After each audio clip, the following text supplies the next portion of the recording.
2026 start हो चुका है और स्विट्जरलैंड ने अपने वीज़ा देने स्टार्ट कर दिए हैं। अगर आप प्लानिंग कर रहे हो स्विट्जरलैंड का टूरिस्ट वीज़ा अप्लाई करने की तो इस वीडियो को एंड तक जरूर देखना, क्योंकि इस वीडियो में मैं ना सिर्फ आपको प्रोसेस के बारे में बताऊंगा बल्कि आपको 4 ऐसे मेजर चेंजेस के बारे में भी बताने वाला हूं जो कि स्विट्जरलैंड एम्बेसी की तरफ से करे गए हैं। इसके बारे में कंप्लीट इन्फॉर्मेशन आपको इस वीडियो से मिलने वाली है, तो वीडियो को एंड तक जरूर देखना। और अगर आप चैनल पर न्यू हो तो चैनल सब्सक्राइब जरूर कर लेना। मेरा नाम है सुमित, मैं आप सभी का स्वागत करता हूं आपके अपने YouTube channel the visa venue पर।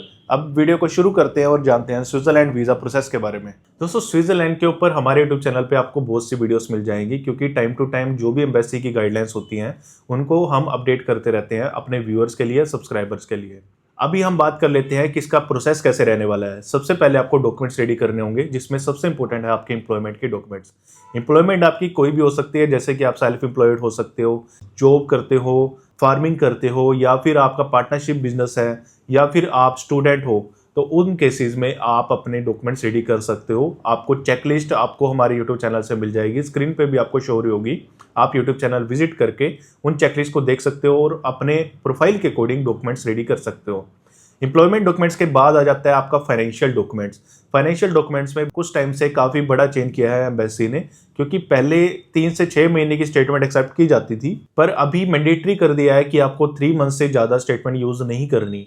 अगर आपके स्टेटमेंट में यूपीआई ट्रांजेक्शन्स काफ़ी ज़्यादा है तो आपको इस चीज़ का ध्यान रखना है, क्योंकि अगर आपके स्टेटमेंट में ज़्यादा पेजेस होंगे तो वीएफएस में जब आप सबमिशन करवाते हो तो वो आपकी जो स्टेटमेंट्स है उसमें से पेजेस निकाल सकते हैं। तो ऐसा ना हो, इस वजह से आप 3 मंथ्स की स्टेटमेंट लेके जाओ और कोशिश करो कि आपकी स्टेटमेंट में ज़्यादा पेजेस ना हो, यूपीआई ट्रांजैक्शन ज़्यादा ना हो। फाइनेंशियल डॉक्यूमेंट्स में आप अपना करंट अकाउंट यूज़ कर सकते हो, वो भी 3 मंथ्स का होना चाहिए। अपनी एफडी यूज़ कर सकते हो, आरडी यूज़ कर सकते हो, और कोई भी आप इंश्योरेंस पॉलिसीज वगैरह भी यूज़ कर सकते हो, स्टॉक मार्केट का भी यूज़ कर सकते हो। इसके बाद है आपके ट्रैवल डॉक्यूमेंट्स। ट्रैवल डॉक्यूमेंट्स में सबसे इंपॉर्टेंट है आपकी air ticket, hotel booking, travel insurance, जिसमें 3000 यूरो का कवरेज होना चाहिए। इसके साथ साथ आपने अटैच करना है कवरिंग लेटर।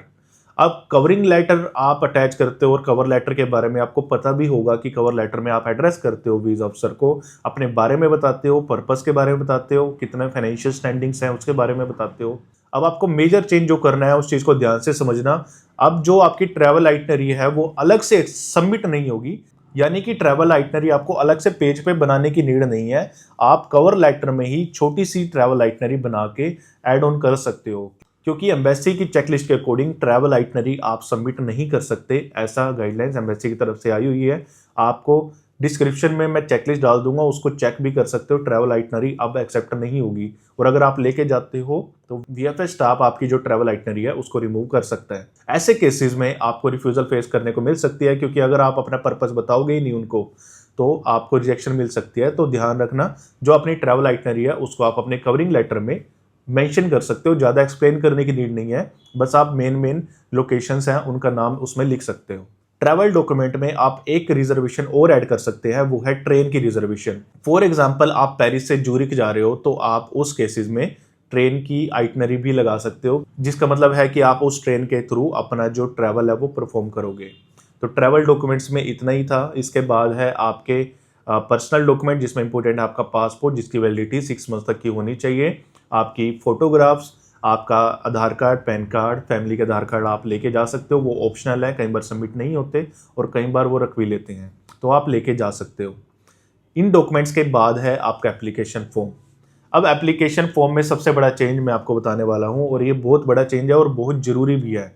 पहले क्या होता था कि आप अपना एप्लीकेशन फॉर्म अलग से फिल कर सकते थे, कोई प्रॉब्लम नहीं होती थी, पर अभी बिल्कुल चेंज हो चुका है। अब आपको अपॉइंटमेंट भी पहले नहीं करनी। सबसे पहले आपको अपना एप्लीकेशन फॉर्म ही फिल करना है वीएफएस स्विट्जरलैंड की वेबसाइट पे जाके। वहाँ पे आपको अपने अपॉइंटमेंट वाले सेक्शन में जाके एप्लीकेशन फॉर्म कंप्लीट फिल करना होगा, अपनी ट्रैवल डेट्स बतानी होगी, अपने बारे में सारा बताना होगा। उसके बाद ही आप अपनी अपॉइंटमेंट बुक कर सकते हो। ऐसा चेंजेस स्विट्जरलैंड की तरफ से 2 से 3 महीने पहले कर दिया गया था, और इसमें अभी आप पहले अपना एप्लीकेशन फॉर्म फिल करोगे, उसके बाद ही आपको अपॉइंटमेंट स्लॉट्स मिलेंगे, उसके बाद ही आप उनको बुक कर सकते हो। अपॉइंटमेंट बुक होने के बाद आपको जो वीएफएस चार्जेस हैं वो भी थोड़े एक्स्ट्रा पे करने होंगे, क्योंकि इसमें भी बड़ा चेंज किया है अभी एम्बेसी ने। जहाँ पे 1800 से 1900 रुपये वीएफएस चार्जेस देखने को मिलते थे, अभी ये बढ़ के 2700 रुपये हो चुका है। 2700 रुपये पे करके आपको सिंगल एप्लीकेंट की अपॉइंटमेंट मिलने वाली है। आप किसी भी वीएफएस सेंटर से अपनी बुकिंग करते हो तो आपको इतना पे करना ही पड़ेगा।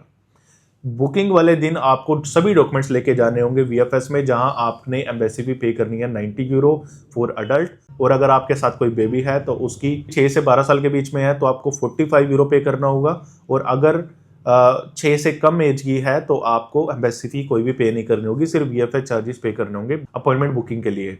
जैसे ही आप अपनी सबमिशन करवा देते हो वीएफएस में, अपनी एम्बेसी भी पे कर देते हो, बायोमेट्रिक्स करवा लेते हो, पासपोर्ट जमा करवा देते हो, तो उसके 15 वर्किंग डेज के अंदर अंदर आपका जो पासपोर्ट है डिस्पैच हो जाएगा एम्बेसी की तरफ से।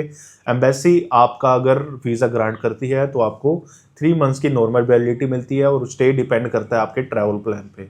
अगर आपका ट्रैवल प्लान 7 दिन का है तो आपको 7 दिन का भी वीज़ा मिल सकता है, यानी कि स्टे आप 3 महीने में 7 दिन का कर सकते हो। जो भी आउटकम रहने वाला है आपके एप्लीकेशन का वो एम्बेसी पे ही डिपेंड करेगा, तो आपने जो अपनी एप्लीकेशन है वो सोच समझ के अप्लाई करना है और अच्छे से प्रॉपर डॉक्यूमेंटेशन यूज़ करनी है।